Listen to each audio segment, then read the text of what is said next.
cita-cita itu tidak bisa menembus takdirnya Allah. Sawabikul imami lantahriku asro atau aswaro agar kesemangatanmu tidak bisa menembus takdirnya Allah. Kira-kira kesemangatanmu untuk mencapai cita-citamu tidak akan bisa menembus takdirnya Allah. Kalau saya bahasakan Jawa, kridone pakarti ora bisa bedah pasti Gusti. You understand? Krido itu ya kesemangatanmu. Krido pakarti kesemangatanmu dalam berbuat, berikhtiar mencapai cita-cita itu tidak akan bisa menembus takdirnya Allah. Nah, misalnya kita ingin, saya ini kalau urusan keluarga, mungkin panjenengan dulu pengen suaminya yang ganteng, yang sugih, yang pintar, soleh-solehah, orang baik. Tapi kasihnya itu, apakah seperti itu dapatnya? Enggak. Nah, itulah takdir Allah. Betul? Harus terima. Kalau saya bahasakan cinta, Bapak Ibu, saya sering isi juga tentang keluarga. Yang bagus itu miliki apa yang kau cintai. Betul? Enak nggak kalau memiliki sesuatu yang dicintai? Panjenengan mencintai barang, alhamdulillah dapat, senang nggak? Senang. Tapi tidak semua yang kita miliki hasil yang kita cintai, karena dapatnya ya pun, betul? Nggak dapatnya itu. Nah, maka dibalik sikap hati. Apa? Kalau tadi miliki apa yang dicintai, kalau dibalik jadi cintai apa ya dimiliki. Nah, itu tentu, betul? Apapun keputusan Allah itu pasti terbaik untuk kita, betul? Cintai dia, jangan mengeluh, jangan menyesal, betul? Sakit betul? Bisa nggak kan? Nah, yang pertama apa? Miliki yang dicintai.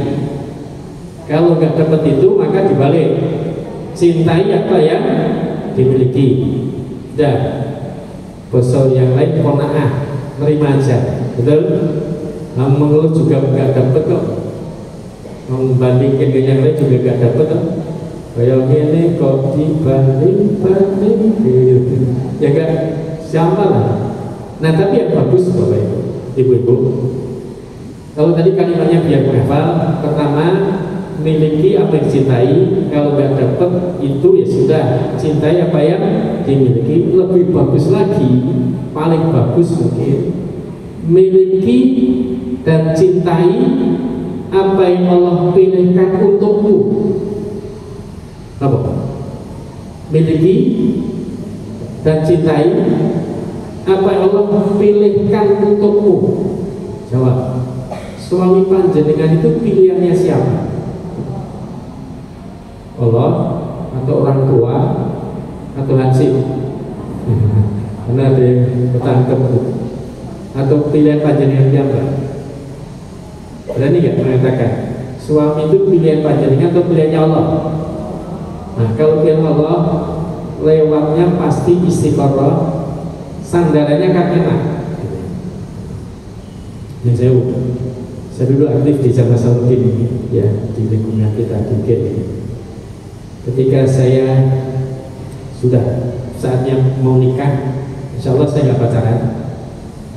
Akhirnya saya mau nikah, minta aja pada Allah. Ya Allah, siapa jodohku?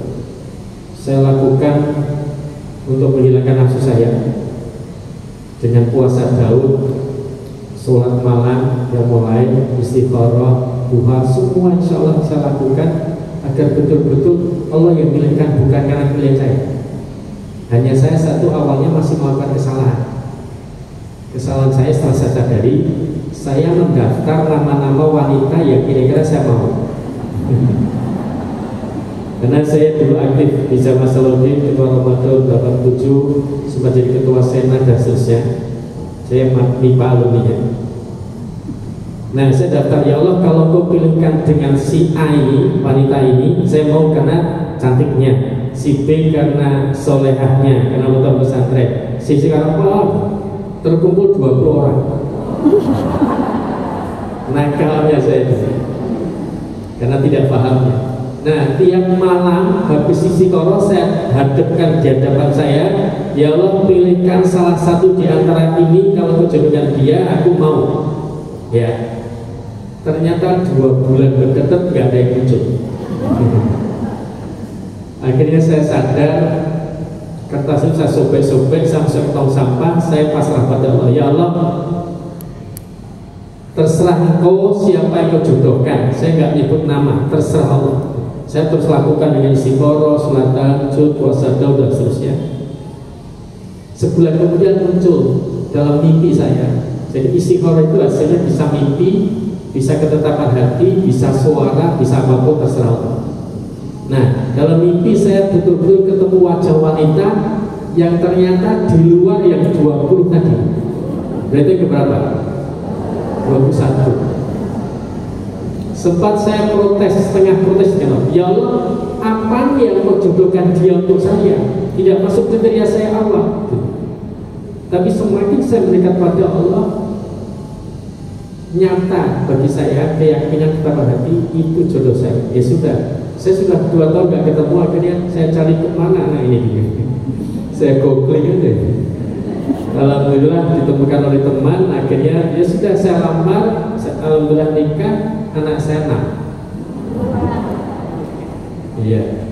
Nah, maka ketika saya agak disegani sama istri saya ya bilang, nggak apa-apa Mi, Abi buat segeni, yang pilihannya Allah. Jadi ada tempat kembali. Bahasa keluarga itu ada kelentingan, ngertos? Kalau ibu dulu kecil main bal bekal tuh ya, dipukulkan apa jadi? Mantul, melenting. Nah, keluarga itu bagus kalau ada punya kemampuan melentingkan kembali pada awalnya. Ini pilihan siapa? Kita nikah karena apa? Kalau karena Allah sudah kembalikan. Lalu kita kan dulu nikah karena Allah. Coba kalau karena bukan karena Allah, ketika ribut akhirnya cekcok, salahnya kamu dulu ngejar-ngejar saya, oh salahnya kamu mau ribut, betul? Nah, ketentuan Allah itu pasti terjadi, betul? Khalifah Umar bin Khattab mengatakan, ketentuan Allah itu pasti terjadi. Kalau kau sabar berpahala. Ketentuan Allah pasti terjadi. Kalau kau marah dosa. Pilih mana? Sabar atau marah? Saya pernah marah? Pulang dari sini masih ingin marah? Maka hati-hati. Bahasa Quran itu jelas-jelas wal kadhiminal ghaidha. Apa ini? Menahan amarah. Surat 3 ayat 133 dan seterusnya. Wasaluni lamang firati min rabbikum wa jannatin ardua samawati wal ardu uiddat lil muttaqin. Bersegeralah kamu kepada ampunan dari Tuhanmu dan kepada surga yang luasnya langit dan bumi yang disediakan untuk orang-orang yang bertakwa. Jawab, pengen masuk surga atau neraka? Syaratnya jadi orang yang bertakwa. Jawab dulu. Orang takwa itu ciri ini pun. Lanjutkan ya. Orang takwa itu orang yang melaksanakan seluruh perintah Allah, melaksanakan semua perintah Allah, dan kalau menjauhi bisa jauh di mata, dekat di hati. Mestinya apa? Meninggalkan semua. Pertanyaannya, sudahkah kita melaksanakan semua perintah Allah dan meninggalkan semua larangannya? Nah, kalau belum perlu ngaji. Nah, salah satu ciri takwa yang bisa membawa masuk surga, ayat 134-nya mengatakan potongannya, wal kadhiminal ghaidha, orang yang menahan amarah. Jadi kalau memang kita itu orang takwa, ada larangan jangan marah, tinggalkan marah. Lawannya marah apa? Sabar, betul? Jawab. Sabar itu ada batasnya enggak? Ini pernah dengar nggak? Sabar itu ada batasnya. Padahal keluar sabar masuk marah. Marah boleh nggak? Nggak. Berarti sabar tidak ada batasnya, tapi sabar ada tempatnya. Setuju? Setuju? Contoh, sabarnya orang yang bekerja tapi tetap saja miskin. Sikap sabarnya orang miskin apa? Qanaah. Apa qanaah? Nerima impantu, terima saja, sudah dapatnya segini diterima, semoga Allah besok beri yang lebih. Nah, sudah dapatnya sedikit, miskin kok mengeluh, ya gak akan berubah, betul? Nah, itu yang tidak mau menerima ketentuan Allah. Maka saya kuatkan di kata hikmah yang ketiga di hikam itu, intinya adalah kesemangat kamu untuk mencapai cita-cita akan menembus takdirnya Allah. Maka kalau dapatnya gitu dia pun bahasa Jawa pun ngelenggono mawon, ngerti nggih? Disyukuri saja qanaah. Tapi sabarnya orang yang kaya raya apa? Sikap hati sabar orang kaya. Zuhud, apa zuhud? Suatu saat Rasulullah itu ditanya oleh sahabat, saya terjemahkan aja ya. Ya Rasul, ajarkan padaku satu amalan yang kalau itu aku lakukan Allah akan mencintaiku dan akan dicintai manusia. Nanti jadi arba'in. Rasul menjawab, zuhudlah terhadap dunia, maka Allah akan mencintaimu, dan zuhudlah terhadap apa yang di tangan manusia, maka manusia akan mencintaimu. Atas zuhud itu apa? Kalau saya dulu pesantren diajari Pak Kiai, zuhud mekaten boten wonten barang ingkang gumanten ing ati kajari namung Gusti Allah piyambak. You understand? Kantos derek tahu zuhud itu tidak ada sesuatu yang terkuat di hatinya kecuali Allah. Harta, kekayaan, ketampanan, jabatan tinggi tidak akan menggeser posisi Allah di hatinya. Maka jangan mengatakan lagunya itu loh, di hatiku hanya ada Allah. Kalau dia juga hanya ada kamu, al manusia sirik. Gitu. Dia juga hanya ada Allah. Yang lainnya hanya sampingan. Nah, zuhud itu adalah orang yang hatinya hanya terpaut dengan Allah saja. Yang ada hanya Allah saja. Ya. Kalau kau mencintai suami, mencintai istri, anak, harta dan seterusnya itu karena Allah. Karena Allah menantang kita seakan-akan dalam surat 9 ayat 24 itu, Qul in kana aba'ukum wa abna'ukum wa ikhwanukum wa azwajukum wa ashiratukum al-ayat. Katakanlah kalau bapak-bapak, anak-anak, saudaramu, pasangan hidupmu, suami atau istrimu, kemudian kerabatmu, hartamu, perniagaanmu, rumah tempat tinggalmu, itu semua lebih kamu cintai daripada Allah dan Rasulnya. Ahabayaikum minallahi wa rasulihi wa jihadin fi sabilihi fatarabbasu hatta ya'lamu bi amri wallahu la yahdil qaumal fasiqin. Kalau semua itu lebih kamu cintai daripada Allah, Rasul, dan berjuang di jalan Allah, tunggu sampai Allah mendatangkan keputusannya. Allah tidak akan memberi petunjuk kepada orang yang fasik. Sinten orang fasik? Orang yang sudah tahu suka melanggar. Maka dia juga hanya ada Allah.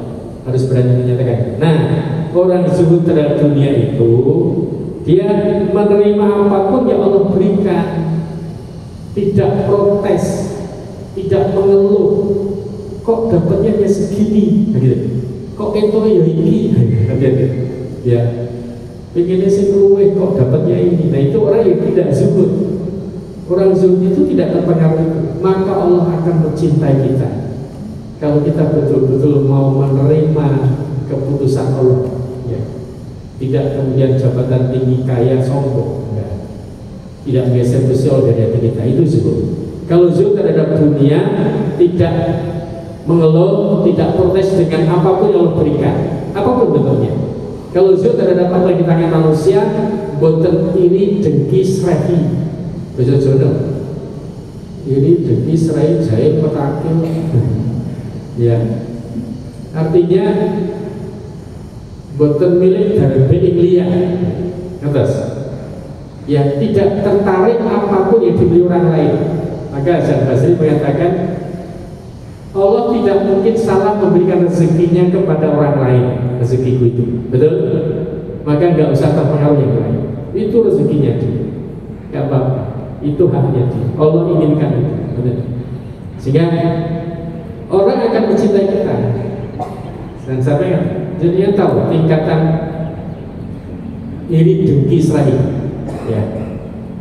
Maka doa dalam kehidupan kita itu kan ada doa Rabbana ighfir lana wa li ikhwana sabaquna bil iman wa la taj'al fi qulubina ghillan lil ladzina amanu Rabbana innaka ra'ufur rahim. Ghil itu apa? Ya iri dengki itu. Saya tuturkan iri dengki serahi. Iri itu milik dari pilihan. Tahu ya? Apa yang dipunya orang lain harapannya pindah ke saya. Misalnya temennya jadi pejabat, difitnah ke lengser, harapannya dia akan jadi pejabat itu. Jahat gak itu? Jahat. Nah, turun dikit, dengki. Ada temennya jadi pejabat, difitnah, ada lengser, walau dia tidak akan jadi pejabat itu. Maksud Jawa pun piji tibe, mati siji, mati kuabe. Kodoran duwene, kodoran dagine, sama-sama gak punya, sama gak jadi. Jahat gak itu? Jahat. Kalau serahi, jahil, itu temannya jadi pejabat, silakan. Tapi tidak boleh melebihi jabatan saya. Nah, itu. Tahu saya? Temannya beli motor, dia beli mobil. Temannya beli mobil, dia beli apa? Pesawat, susah parkir. Nah, nggak mau kalah dengan yang lain. Nah, itu orang yang tidak zuhud terhadap dunia. Orang yang terhadap dunia itu dia akan menerima apapun yang Allah berikan. Miskin tidak mengeluh, kaya tidak sombong. Karena semua ada min fadli Rabbi. Ini semua dalam karunia dari Tuhan. Nah, sehingga bagaimana kita menata hati, ya, sehingga apapun yang kita lakukan itu sesuai apa yang mau. Maka saya kuatkan tadi, zuhud, sabarnya orang yang kaya apa? Zuhud. Sabar yang miskin apa? Qanaah. Tapi jangan dibalik. Orang kaya kok qanaah? Saya kaya seperti ini terima sajalah. Iya banyak. Tapi orang miskin jangan zuhud. Saya nggak terpengaruh harta, nggak punya. Paham ya? Sehingga mari posisikan hati kita di hadapan Allah itu. Kalau tadi saya cuplikan bahasa tidak sopan kalau kita itu protes mengeluh apa berian Allah itu. Nah, mari tata hati kita. Sabarnya orang yang atau gini, sabarnya suami istri apa? Bapak Ibu jawab. Sabarnya suami istri setia. Betul? Dulu ada kisah zaman Rasul itu judulnya sabar dan syukur. Pernah dapat? Pasangan suami istri, istrinya itu cuantik luar biasa, budinya bagus itu. Sedang suaminya hitam, pendek, jelek. Dua-duanya masuk surga. Kenapa? Ya, karena suaminya bersyukur punya istri yang cantik, gak nikah lagi dengan yang lain, gak selingkuh. Wajar gak? Wajar. Tapi ada gak orang yang istrinya masih sudah cantik tetap selingkuh? Nah, itu kurang ajar. Nah, istrinya masuk surga karena sabar punya suami itu pendek jelek. Jawab, panjenengan setia ya dengan suami panjenengan? Kalau setia, bukti ini nopo. Ada nggak komitmen? Ada nggak komitmen? Ya, komitmen itu kalau perlu pernyataan sikap. Dan saya cerita. Suatu saat, ya karena saya juga kadang di umroh atau haji. Suatu saat saya umroh dengan beberapa teman. Ketika tawaf, nanti kan lewat multazam kan, antara Sahabat dengan pintu Ka'bah. Putaran 4 mau selesai itu batin saya tanya pada Allah, ya Allah, doa apa lagi yang harus saya panjatkan? Semua sudah kupanjatkan, titipan sudah kusampaikan padamu. Doa apa lagi ya Allah? Persis putaran kelima kan melangkah, ucapkannya apa? Bismillahirrahmanirrahim, Allahu Akbar. Melangkah kan persis mutazat kan? Saya tidak pernah merencanakan doa itu. Ternyata saya keyakinan saya, Allah membuka mulut saya dengan keyakinan, ya Allah cukupkan aku dengan satu istriku Sofia, jangan kau pisahkan aku kecuali ajal menuntut kami. Sofia itu istri saya, bukan istri wong liya. Ya, nah saya sempat kaget, loh doanya begini, oh ya sudah, Bismillah, saya kuatkan. Selesai doa, saya akan doa itu ke istri saya, karena gak ikut. Istri saya senang gak? Oh senang, komitmen saya satu. Dan saya merasa cukupkan, pulang Bapak Ibu. Anak saya sudah pulang, karena tajukan Allah cukupkan, seperti teman baru saya. Subhanallah, ya. Nah, tapi setelah tawaf itu saya ajak teman-teman yang ikut umroh itu, Pak, mau nggak nanti saya pimpin doa, kalaupun di multazam, saya dapatkan doa dari Allah Subhanahu, ini luar biasa. Apa dulu Pak doanya? Ya Allah, cukupkan aku dengan satu istriku, sebut nama istri masing-masing ya, jangan pisahkan kami kecuali ajal menuntut kami. Ada kawan saya bilang, nggak mau. Kenapa nggak mau? Kalau ada peluang lain gimana? Itu setia ya? Enggak, pasti jelalatan. Betul? Hati-hati. Tapi jawab, ibu-ibu, pernah nggak berdoa, ya Allah cukupkan aku dengan satu suamiku ini, jangan pisahkan kami kecuali ajal menuntut kami. Pernah? Kalau belum, berarti belum setia ya. Allah itu menuruti prasangka hambanya. Betul? Ya, berprasangkalah pada Allah. Artinya prasangka itu komitmen. Allah akan menguatkan komitmen hati hamba. Ya, ketika sudah berkomitmen satu istri, satu suami, insya Allah akan dikuatkan. Maka saya biasa kan saya sering diledekin, dan sunnah Rasul. Apa sunnah Rasul? Nikah lagi itu. Ada seorang ibu juga bilang ke saya, dan kata suami saya, nikah kedua sunnah Rasul. Pakai dalil kan? Ibu-ibu tahu, Rasulullah nikah kedua itu kapan? Ketika istri pertamanya Khadijah masih hidup atau sudah menikah? Rasulullah tidak pernah memandu Khadijah, betul? Nah, kalau orang mengatakan nikah kedua sunnah Rasul, sunnah yang kapan? Betul? Nah, punya istri satu sunnah enggak? Sunnah misalnya Rasul sampai meninggal istrinya, betul? Maka kalau saya bilang ke ibu-ibu itu, Bu, kalau suami menikah lagi, silakan Pak nikah, tapi lantai dulu mayatku. Jadi sabarnya orang berkeluarga itu setia, betul? Tapi tolong menjauh, kuatkan dengan doa, dengan komitmen, nyatakan pada Allah. Jangan dibanting. Termasuk untuk menjaga kesetiaan itu, seringlah dengan keikhlasan menyatakan, Pak, aku cinta kamu, gitu. Tapi kira-kira yang sering menyatakan cinta itu suami atau istri? Suami, karena suami kan tukang gombal. Tapi ibu kalau bisa dengan tulus, subhanallah, itu luar biasa. Ya, baik. Tadi kembali ke temanya adalah bahas tentang sabar. Ini urutannya tadi. Sabarnya orang yang miskin apa? Menahan. Sabar orang kaya apa? Zuhud. Sabarnya suami istri setia. Sabarnya orang yang kena musibah tawakal. Apa? Tawakal. Misalnya kecelakaan, mobilnya rusak atau motornya rusak, badannya sakit, nggak usah marah-marah. Ya sudah, tawakal itu Allah. Sudah terjadi bagaimana lagi? Gitu kan? Nggak usah marah-marah. Tapi kalau misalnya panjenengan naik mobil, tahu kan tabrak motor misalnya, biasanya marah ke sabar. Padahal setiap kesalahan orang lain pada kita itu, ada enggak andil kita atas kesalahan itu? Ada?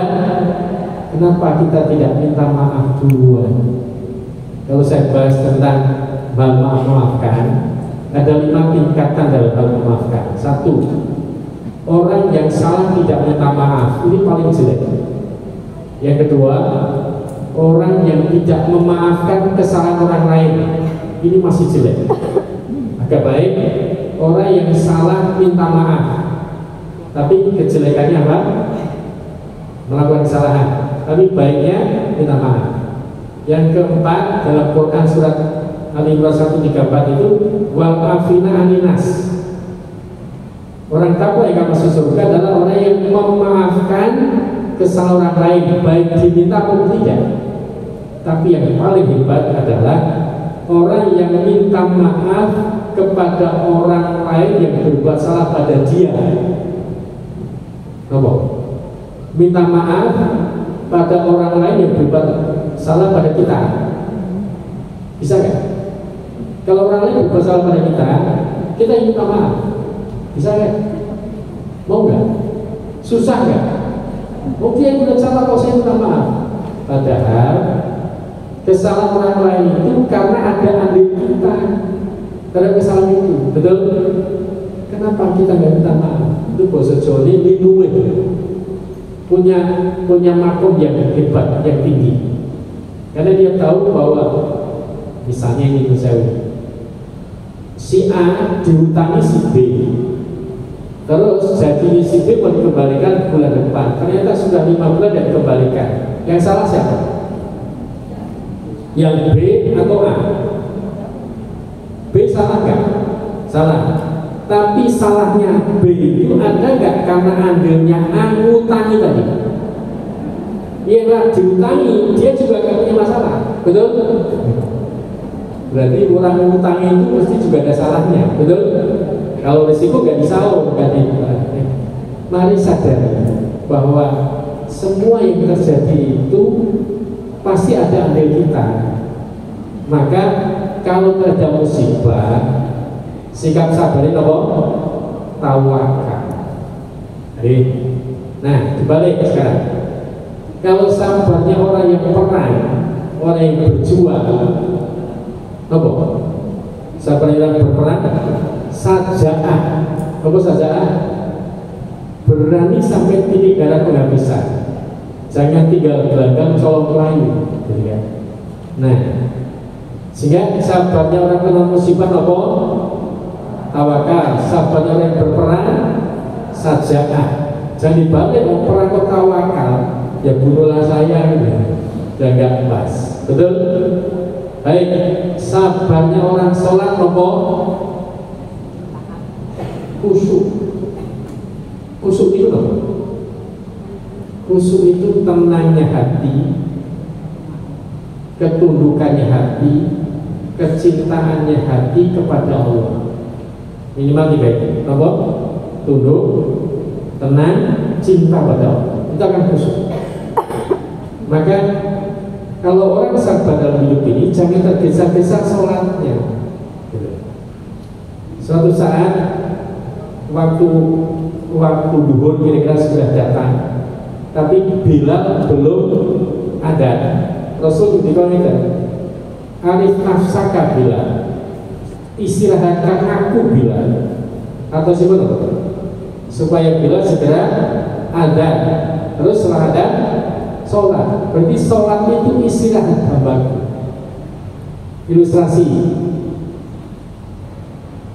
Rasulullah Isra Mi'raj itu settingannya ketika pamannya meninggal dunia, betul? Apa namanya? Abu Thalib. Sampai Rasul menangis. Menangisnya pertama yang dipahami, Rasul itu ikut Abu Thalib sejak usia berapa tahun? 8 tahun. Bahkan ketika orang-orang Quraisy memusuhi Islam, kalau ada Abu Thalib, orang Quraisy gak berani memusuhi Muhammad. Seakan Abu Thalib memberikan suaka politik perlindungan. Tapi belum selesai dakwahnya, Abu Thalib meninggal dalam keadaan masih kafir. Tentu Rasul sangat paham kalau orang kafir meninggal dunia nanti masuk surga atau neraka. Yang kedua, tangisan Rasul bisa dimaknai karena pamannya Abu Thalib yang sering melindungi meninggal dunia, nanti permusuhan orang Quraisy semakin menjadi-jadi. Itu kegelisahan yang terjadi. Yang kedua, Rasul didampingi oleh istri yang setia, menghiburnya, menenteramkan, mendukungnya, mensupportnya. Siapa dia? Khadijah.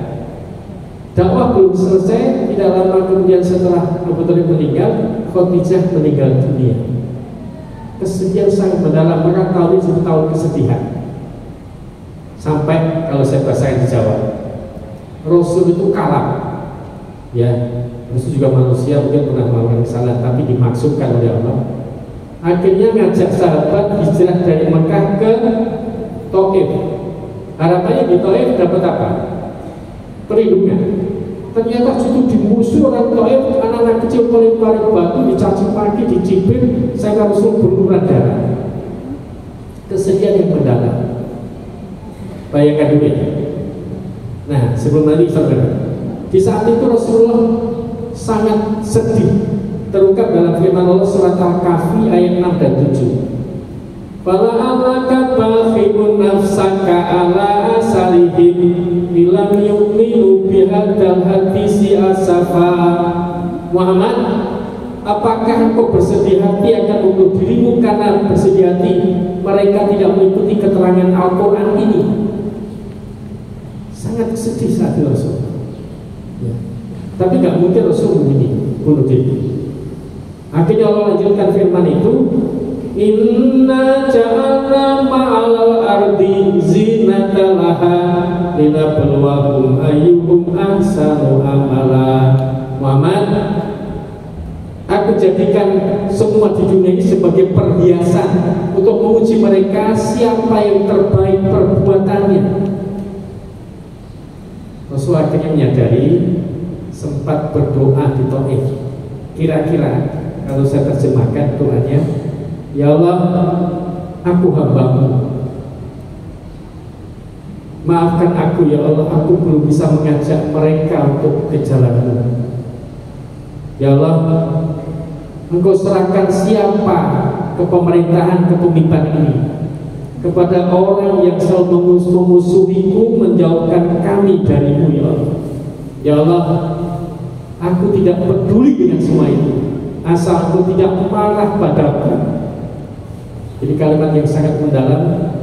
Ya Allah, aku tidak peduli dengan semua itu, dilempari batu, dicaci maki, dianggap orang gila dan seterusnya, tidak peduli, asal engkau tidak marah padaku ya Allah.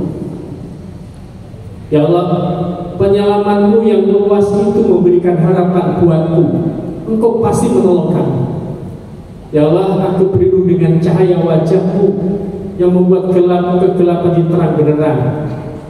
Aku akan lakukan apapun ya Allah, asal engkau tidak marah padaku. La haula wala quwwata illa billah. Tidak ada kekuatan melainkan darimu ya Allah.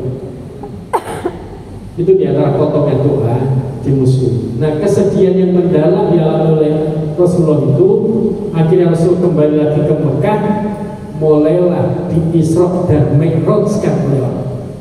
Perjalanan dari mana? Masjidil Haram ke Masjidil Aqsa, naik ke Sidratul Muntaha.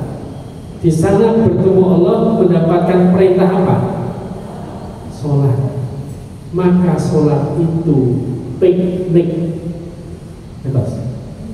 Sholat itu ritual, sholat itu menenteramkan, sholat itu hiburan. Kalau dibahasakan itu, mestinya kalau orang piknik hiburan itu pengen tergesa-gesa terus lama-lama. Kita bisa nggak Isra Mi'raj? Bisa. Perjalanan dari rumah ke masjid itu Isra-nya kita. Terus di masjid ngapain? Ngaji untuk menuju Allah, betul? Menuju karena Allah, betul? Itu mi'rajnya kita, apalagi di masjid sholat itu mi'raj kita. Ini jauh dulu, ibu-ibu, panjenengan asli ngaji, baca Quran, sholat, berbakti, setia dengan keluarga, ibadah apapun yang panjenengan lakukan, ujung-ujungnya butuh apanya Allah. Ridhonya, apa boleh? Dengan ngetikol nanti saya sampaikan. Ridhonya, rahmatnya, apa boleh? ampunannya, terus rezekinya ya enggak, surganya. Kalau semua itu yang panjenengan maksudkan, itu baru miliknya Allah. Ibu-ibu ini, Bu, panjenengan itu butuh apanya dari suaminya? Butuh apanya suaminya? Rapopo. Butuh apanya suaminya? Kasih sayangnya, uangnya, mobilnya, motornya, semuanya, betul? Oke, ibu itu diberi semua itu, tapi ditinggal 5 tahun, mau? Seperti Joseph Joey itu ditinggal ke Boston. Mau gak? Gak mau kan? Hakikatnya panjenengan butuh apanya suaminya? Ya butuh suami itu sendiri, betul?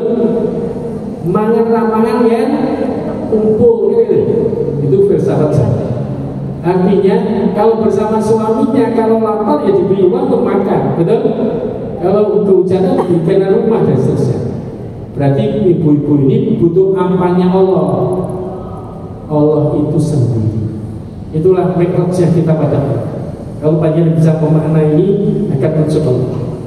Maka ada 3 kalimat melakukan apapun. 1, lillah, apa lillah?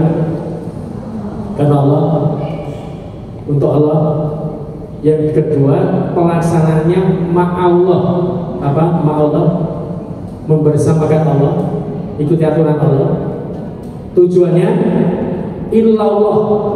Illallah, apa itu? Kepada Allah. Nah, orientasi hidup kita itu mestinya kepada Allah, menuju Allah. Ya rasulna liqa rabbihim, bertemu dengan Allah. Di mana? Di surga.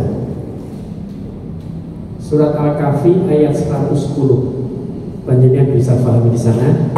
Ada potongan ayat di tengah itu sebelum terakhir. Yarjuna liqa rabbihim. Barang siapa ingin bertemu dengan Allah, ada 2 syarat. Tahu nggak? Pengen ketemu Allah, betul? Syaratnya tahu? Ada 2 syarat di ayat itu. Tapi saya nggak tahu. Panjenengan ini ada yang tidak bisa bahasa Jawa. Boleh nggak ayat itu saya terjemahkan dalam bentuk tembang mocopat gitu? Nikmati suasananya ya. Boleh? Duh projanmo kaluhono syarat loro kanggo ngadep marang Gusti tumindak laku utama dasar iman mrek Allah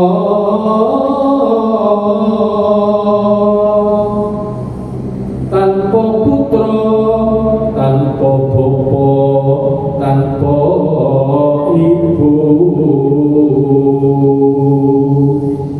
mangirani jagat raya ora ana kang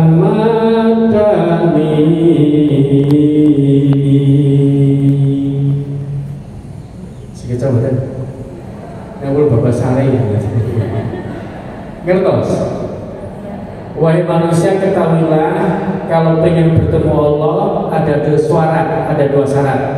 Di ayat itu Allah firmankan amalan soleha. Terjemahnya tadi kembang tumindak laku tomo liripun akhlakul karimah. Yang kedua, ada dasar iman merik Allah wala usibadati rabbihi ahada. Jangan menyekutukan Allah dalam beribadah kepadanya. Dosa yang tidak diampuni oleh Allah, dosa apa? Syirik. Nanding-nandingakan Allah kalian yang baik. Itu tidak boleh. Ya. Maka kalau bertemu Allah, 2 syarat itu dibuatkan. Pertama, iman pada Allah, istiqomah, terus lakukan amal soleh. Okay. Sehingga kalau kita mau menelusuri lagi, ya, sholat itu apa fungsinya? Salah satunya ala dzikrillahi tatma'innul qulub, atau awalnya aqimis sholata lidzikri. Maka sabarnya orang sholat apa? Khusyuk. Karena sholat itu mengingat Allah. Surat Toba ayat 14. Sholat itu dalam rangka mengingat Allah. Nanti dia surat Ar-Ra'd, ala dzikrillahi tatma'innul qulub. Dengan mengingat Allah hati menjadi tentram, tenang. Jawab, pernah gelisah? Pernah mengeluh? Pernah bingung? Niku boten tentrem. Nah, maka tenangkan diri. Ya.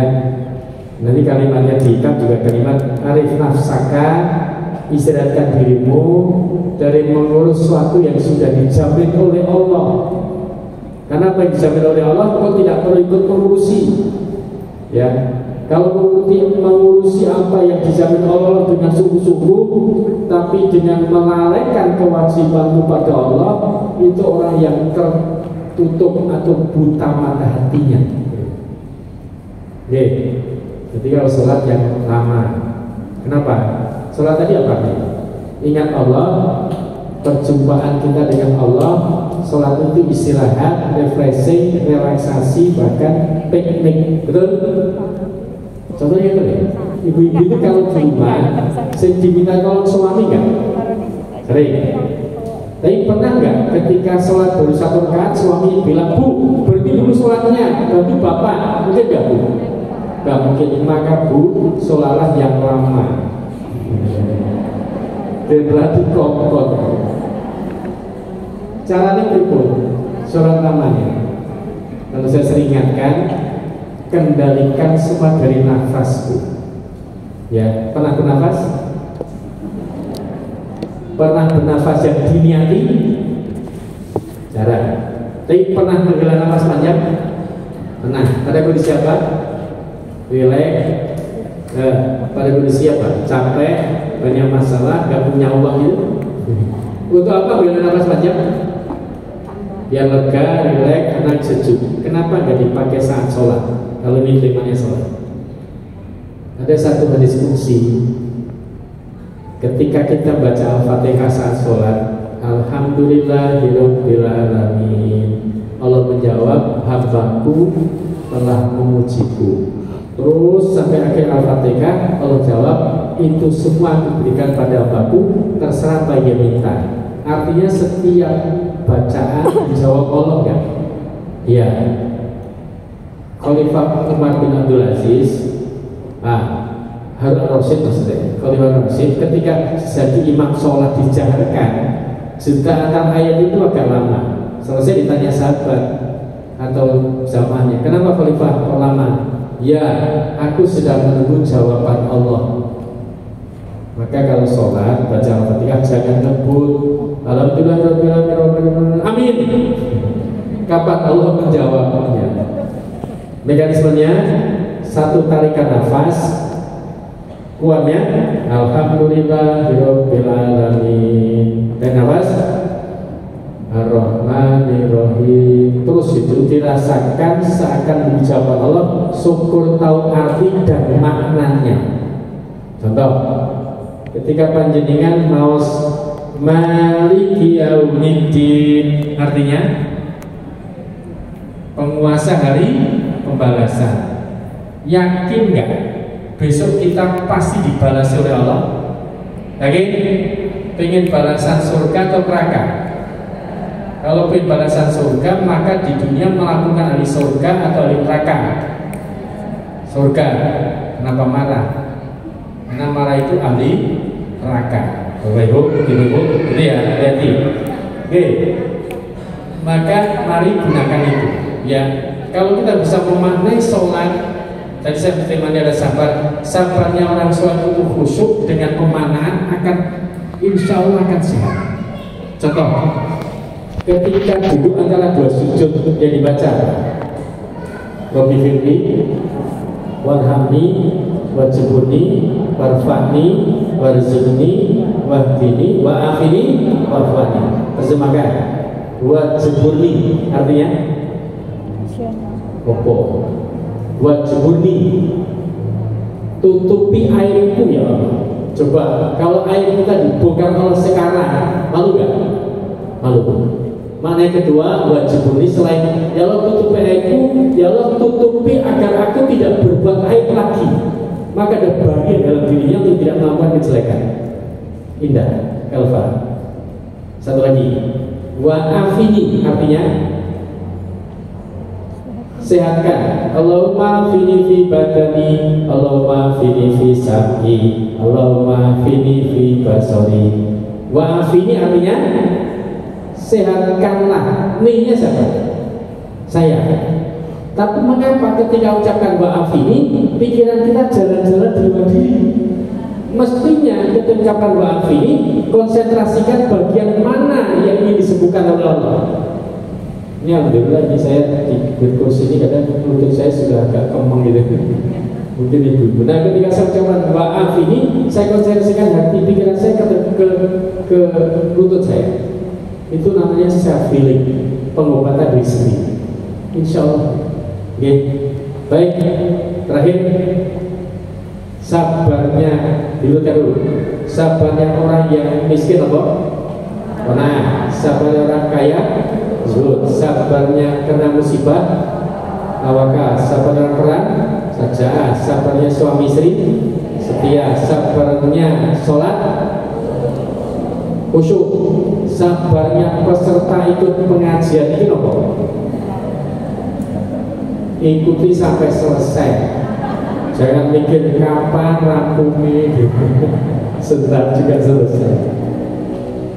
Ngaten. Ya, ini penyamaan dari sekian beberapa potongan yang sering saya sampaikan. Nah, semoga mendapatkan pemahaman pada kita semua, sehingga kita menjadi hamba Allah yang dicintai oleh Allah, karena kita mencintainya. Ya Allah, aku mencintaimu, cintailah aku ya Allah. Jadikan aku sebagai sarana hadirnya cintamu pada keluarga kami, pada sahabat kami, pada jamaah ini. Dan jadi katanya ada pertanyaan berapa? Ustaz, kayaknya tadi buru-buru, soalnya jam 10:30 Ustaz lanjut ke acara.